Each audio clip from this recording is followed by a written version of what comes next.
kesia-siaan. Ini membahas tadi ya, ketika kita mengabaikan hidup, tidak serius dalam hidup. Seperti apa sih hidup yang sia-sia itu? Nah, kita lihat beberapa rumusnya Seneca. Yang pertama, kata Seneca, orang-orang begitu hemat dalam menjaga harta pribadi mereka. Namun dalam hal menggunakan waktu, mereka sangat boros. Nah, ini berarti tentang pemanfaatan waktu. Hidup yang sia-sia itu berarti waktu berlalu dan kita tidak menghasilkan apa-apa, tidak membuahkan apa-apa, tidak melakukan kemanfaatan baik untuk diri kita, apalagi untuk sesama. Kata Seneca, orang itu biasanya kalau menjaga miliknya itu sangat hemat. Kayak kita punya uang, kita punya harta benda, itu kan kita jaga benar-benar. Kalau tidak ada perlunya ya tidak kita belanjakan. Tapi dalam hal menggunakan waktu, kita itu boros. Kita tidak hemat. Tidak hemat maksudnya tidak eman-eman. Kita hidup 24 jam 7 hari dalam seminggu, 30 hari dalam 1 bulan, 12 bulan dalam 1 tahun. Ini kita tidak pernah menghitung kemanfaatan apa yang bisa aku berikan. Aku gunakan untuk apa detik demi detik waktu yang berlalu ini. Jadi kita itu boros waktu. Ini boleh jadi pedoman pelajaran pada teman-teman mahasiswa yang tidak lulus-lulus. Mungkin teman-teman jomblo yang tidak nikah-nikah. Mungkin teman-teman muda yang lama asyik nganggur. Mungkin juga pada siapa saja yang waktunya banyak terbuang sia-sia, tidak produktif. Ini Seneca mengingatkan kita, ngapain saja kita dengan waktu yang kita miliki. Sehingga target-target besar hidup, baik jangka pendek, jangka menengah maupun jangka panjang, kok tidak selesai-selesai. Waktu kita hamburkan tidak secara bermanfaat. Beda dengan harta tadi. Orang itu kan biasanya kalau punya uang, punya harta itu kan begitu hemat, begitu perhitungan. Setiap keping uang yang keluar itu kita menginginkan timbal balik yang setara dengan yang keluar itu. Tapi kalau dalam hal waktu, kita tidak pernah menghitung sampai ke sana.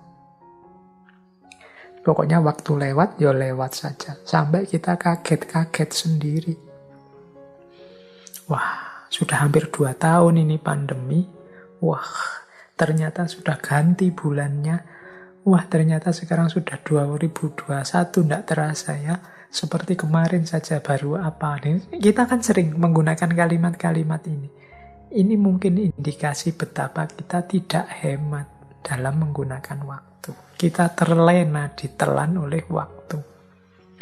Ya biasanya aktivitas-aktivitas kita banyak tersita untuk hal-hal yang tidak produktif. Hal-hal yang tidak manfaat, tidak maslahat. Sehingga kita kaget dengan berlalunya waktu. Jadi ini ciri kesia-siaan yang pertama. Waktu berlalu dan kita tidak melakukan apapun yang memberi kemanfaatan. Baik untuk diri kita, apalagi untuk sesama di luar diri kita. Kalau para ulama zaman dulu kan bahkan waktu lewat dan tidak mendapat ilmu apapun, tidak melakukan kemanfaatan apapun, itu dianggap sebagai kecelakaan. Dalam arti merasa diri sebagai orang yang celaka. Nah, berarti apa? Ya, Mari kita hati-hati di antara bentuk rasa syukur kita terhadap kesempatan yang diberikan oleh Allah, terhadap waktu yang masih dianugerahkan oleh Allah pada kita adalah memanfaatkannya sebaik mungkin, sehemat mungkin, sehingga melahirkan kemanfaatan-kemanfaatan yang jauh lebih besar, baik untuk diri kita maupun untuk sesama. Kalau tidak, berarti waktu lewat sia-sia. Yang pertama itu kesia-siaan. Yang kedua, kata Seneca begini, ini di salah satu tulisannya, menyindir banyak orang. Mereka kehilangan siang hari karena mengharapkan malam hari, dan kehilangan malam hari karena takut datangnya fajar. Nah, ini hidup kita sering sia-sia, tidak melakukan apa-apa. Yang pertama karena harapan-harapan yang tidak rasional, atau menunda-nunda dengan alasan-alasan dan harapan-harapan. Yang kedua karena ketakutan-ketakutan yang tidak perlu. Jadi kita kehilangan siang karena mengharapkan malam. Itu kayak orang, nanti sajalah, besok sajalah. Nah, ini kan akhirnya waktu lewat. Kita kehilangan siang. Nanti ada yang bantu kok. Nanti ada. Jadi menunggu. Kita beralasan, mencari alasan untuk tidak melakukan sesuatu. Nanti begitu yang kita tunggu atau alasan yang kita buat tadi hadir, sekarang ganti. Bukan alasan atau harapan, tapi ketakutan. Tapi kalau saya lakukan, jangan-jangan khawatirnya siapa tahu akhirnya ndak jalan sudah. Jadi yang semula memberi syarat-syarat harapan sebelum melakukan sesuatu, yang kedua, ketika syarat-syarat yang ditetapkan itu ada, muncul lagi ketakutan-ketakutan sehingga akhirnya sama, tidak ngapa-ngapain. Ya contoh nih teman-teman yang narget, Pak saya mau bikin channel YouTube yang isinya manfaat untuk semuanya misalnya. Terus, tapi saya nunggu, semoga nanti ada teman yang ahli IT, mau diajak kerjasama, semoga nanti ada tokoh-tokoh yang mau bisa saya ajak untuk ikut launching, semoga syaratnya oke. Akhirnya tidak jadi-jadi buat YouTube yang manfaat. Tapi ketika syarat-syarat tadi ada, misalnya sudah ada teman yang ahli IT, mau bantu, sudah ada tokoh-tokoh tertentu, sudah nanti kalau jadi saya ikut launching. Sekarang ganti, isinya ketakutan-ketakutan. Tapi kan sekarang sudah banyak Pak channel YouTube, apa bisa ya, apa tidak sia-sia yang saya lakukan ini. Tapi kan hari ini kalau tidak istimewa benar itu ya tetap nanti followernya sedikit. Tapi kan, terus tapinya banyak, ketakutan-ketakutan. Akhirnya apa? Ya enggak jadi bikin channel YouTube. Nunggu entah apa sampai ketakutannya hilang. Jadi ini disindir oleh Seneca. Mereka kehilangan siang hari karena mengharapkan malam hari. Dan kehilangan malam hari karena takut datangnya fajar. Ini tabiat kita yang berbuah kesia-siaan. Nah, yang ketiga, kata Seneca begini, hidup kita itu tidak pendek, namun kitalah yang membuatnya demikian. Kita bukan orang yang serba kekurangan, namun kita mempergunakan segala yang kita miliki secara sembarangan. Jadi yang ketiga ini Seneca mengingatkan kita, kita itu punya segala macam fasilitas yang dianugerahkan oleh Tuhan pada kita. Kalau kita pergunakan fasilitas-fasilitas ini sebaik mungkin, pasti kita bisa melakukan banyak hal yang berkontribusi, yang bermanfaat, yang membawa maslahat kebaikan pada masyarakat dan juga diri kita sendiri.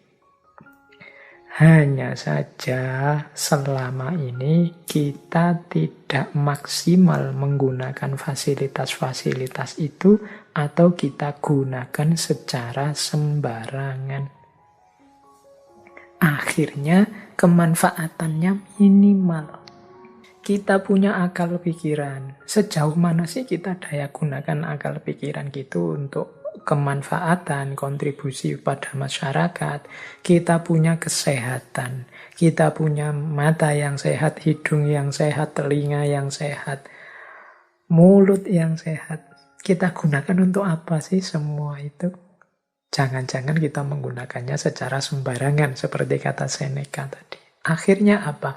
Fasilitas-fasilitas yang luar biasa yang dianugerahkan Tuhan pada manusia itu tidak melahirkan apa-apa selain hanya kesia-siaan saja.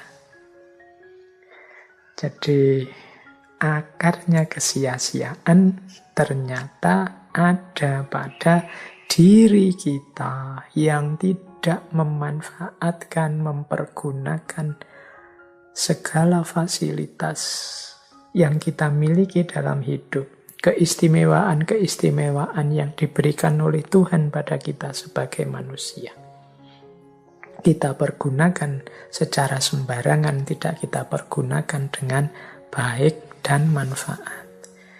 Jadi yang ketiga, kesia-siaan itu muncul karena kesembronoan kita, keabaian kita dalam mempergunakan nikmat-nikmat fasilitas-fasilitas dari Tuhan.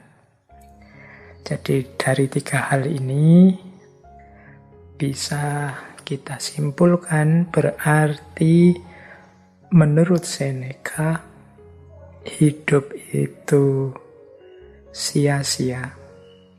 Pertama, ketika kita tidak menggunakan waktu dengan baik.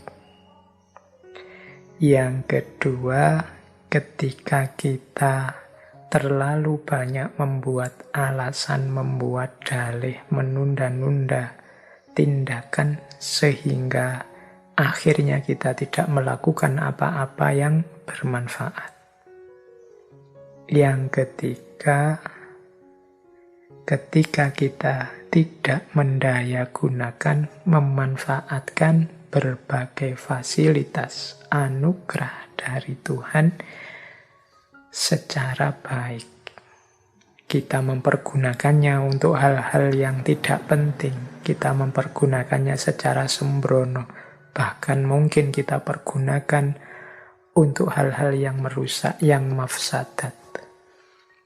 Jadi itulah hidup yang sia-sia. Jadi kita sudah belajar tentang cara hidup bahagia dan hidup yang sia-sia. Baik, sekarang kita lanjutkan. Wah, waktu kita sudah tinggal sedikit lagi. Sebenarnya materi-materinya banyak. Oke, saya masuk sekarang ke belajar. Ini penting tentang belajar ini. Karena kuncinya hidup itu ilmu. Kuncinya dapat ilmu itu belajar. Coba kita lihat ya beberapa nasihat dari Seneca tentang belajar. Ada dua yang saya ambil dari Seneca tentang pelajaran hidup. Sisanya ini sifatnya praktis yang berhubungan dengan buku. Nanti kita jelaskan di belakang yang berhubungan dengan buku. Kita jelaskan yang dua dulu. Jadi kata Seneca yang pertama begini. Kita tidak belajar di sekolah, tetapi yang utama adalah belajar dalam kehidupan nyata. Jadi yang pertama ini, Seneca mengajarkan pada kita bahwa pelajaran yang penting dan paling banyak kita dapatkan, yang hari ini banyak menghuni pikiran kita, itu sebenarnya yang terbesar berasal dari pengalaman kita hidup nyata. Jadi justru banyak sekali pelajaran-pelajaran yang kita ambil dalam kehidupan nyata. Kenapa bukan di sekolah? Ya karena sekolah itu seringkali wawasan-wawasan dan ilmunya itu berjarak dengan realitas, dengan kenyataan hidup. Atau sifatnya sangat idealistis. Beda dengan kehidupan nyata. Kehidupan nyata itu kan lebih realistis. Yo, itulah hidup yang nanti kita hadapi secara nyata. Maka sebenarnya pelajaran-pelajaran hidup paling penting itu kita peroleh dalam kehidupan nyata. Berarti apa? Marilah kita hidupkan mentalitas belajar, semangat belajar dalam detik demi detik kita hidup. Ini persis seperti yang sering kita pakai sebagai moto kita. Jadi siapapun orangnya adalah guru, tempat apapun adalah sekolah, peristiwa apapun hakikatnya adalah pelajaran-pelajaran. Nah, jadi kalau kita arif bisa mengambil pelajaran dari kehidupan nyata, insya Allah nanti kita akan jadi orang yang luas wawasannya sekaligus bijaksana. Karena banyak juga orang-orang pinter itu yang ternyata ilmunya dengan kenyataan hidup tidak nyambung. Ilmunya sangat idealis, ilmunya sebenarnya sangat utama dan mulia, tapi tidak kontekstual. Tidak nyambung dengan kehidupan nyata, sehingga akhirnya cuma dihafalkan saja, tidak operatif dalam hidup.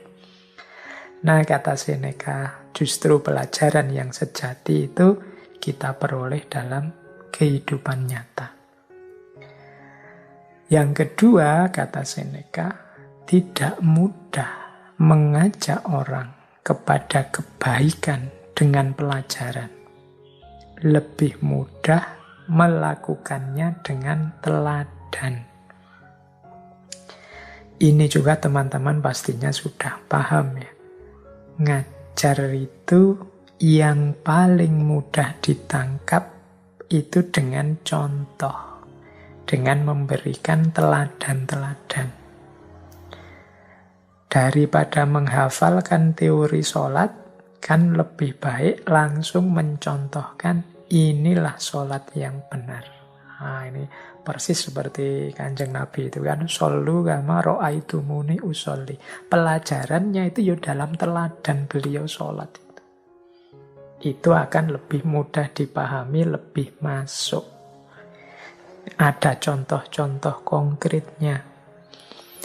Ini kalau yang kedua ini teman-teman mestinya sejak lama sudah bisa menerima bahwa memang yang bilhal itu lebih bisa masuk daripada bilqaul. Yang ada contoh nyatanya itu lebih bisa diterima daripada yang kata-kata dan ceramah saja. Mengajak pada kebaikan itu cara paling mudah, tunjukkanlah inilah kebaikan itu. Apalagi kalau dan inilah manfaat yang saya dapat dengan melakukan kebaikan itu. Oh, itu orang akan lebih tertarik untuk meneladaninya.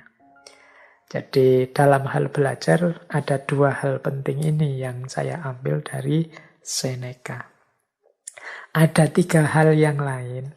Yang ini mungkin penting untuk teman-teman apalagi yang mahasiswa. Ini hubungannya dengan buku dan tulisan. Ini kan banyak yang jadi aktivis-aktivis perbukuan ini teman-teman yang mendengarkan ngaji filsafat. Ada beberapa quotes dari Seneca yang mungkin menarik untuk teman-teman yang cinta buku.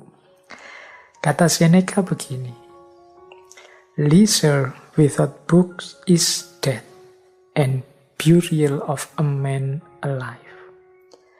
Jadi, kesenangan tanpa buku adalah kematian dan kuburan bagi seseorang yang hidup.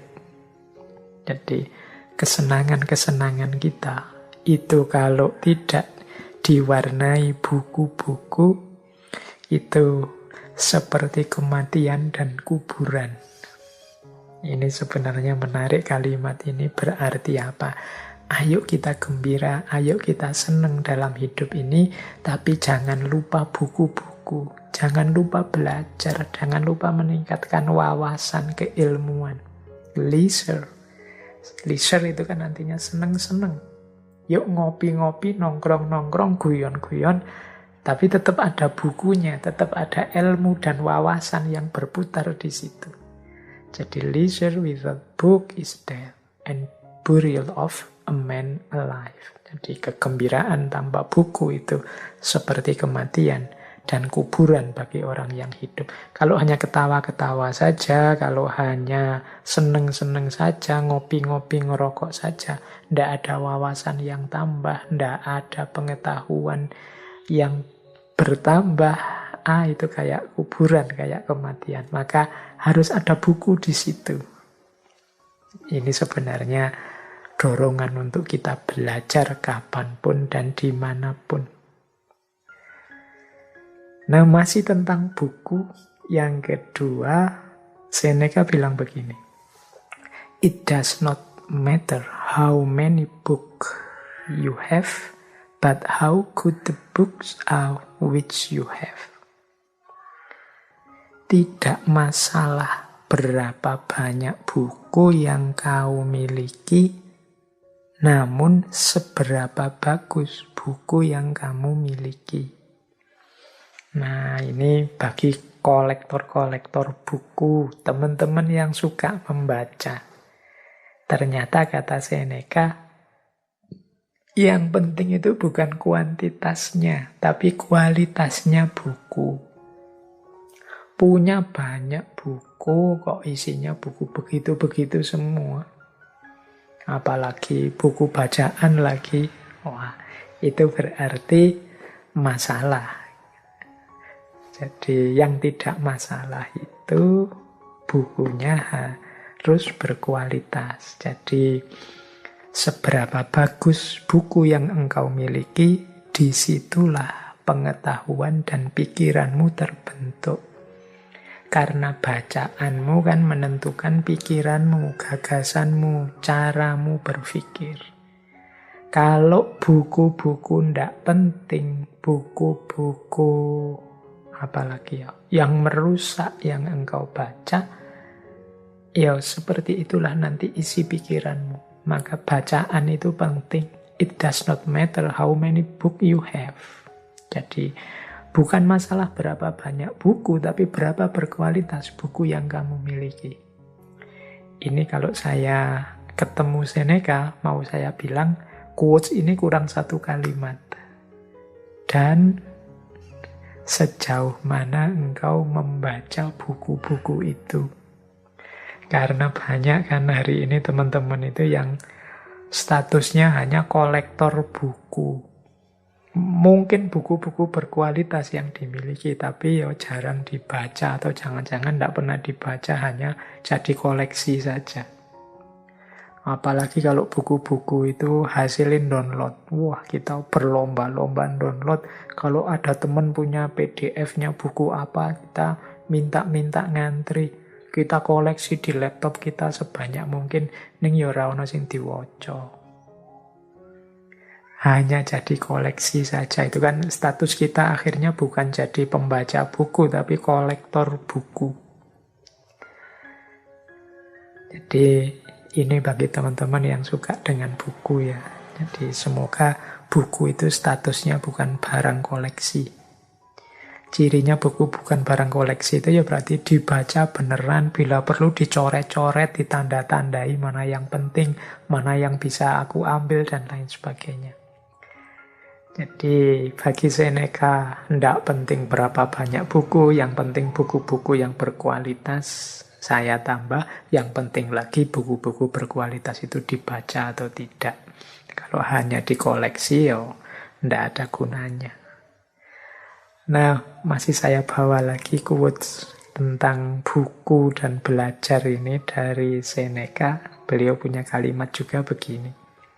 Saya tidak akan pernah malu mengutip penulis yang buruk jika kalimatnya bagus. Nah ini kalau dalam dunia akademik namanya objektif. Jadi membaca buku, membeli buku, mengutip isi buku, itu tidak pertama-tama melihat siapa yang nulis, tapi melihat memang isinya bagus. Kalimat-kalimatnya mungkin isinya kebaikan, kebenaran yang perlu diikuti.